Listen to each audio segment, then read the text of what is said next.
ďalej. Unë nuk do të shmang në një pyetje që presidenti hapi për Kosovën. Ne kemi diskutuar këtë me zotin president, unë kam përfaqësuar pozicionin e Slovakisë për këtë në përgjithësi. Krajiny, ktoré vznikli jednostranným rozhodnutím do jednotnej časti sveta, nemá nič spoločné kjo është në bazë në një vendimi unilateral, kjo nuk ka të bëjë fare me popullin e Shqipërisë, me kombin shqiptar ose vendin e Shqipërisë.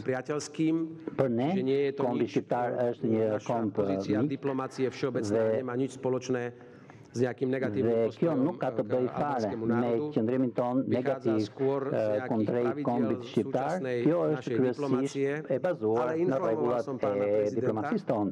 Për momentin, por unë informova presidentin Európskej únie pre dialog medzi Kosovom a Srbskom, pán Miroslav Lajčák, për dialogun e lartë ndërmjet Serbisë dhe Kosovës për çështjet e sigurisë në rajon, që ka gjithashtu qeveria shqiptare ka një përfaqësues të posaçëm në lidhje me dialogun që mund të vazhdojë pra si dialog në të ardhmen. Unë jam dakord me presidentin.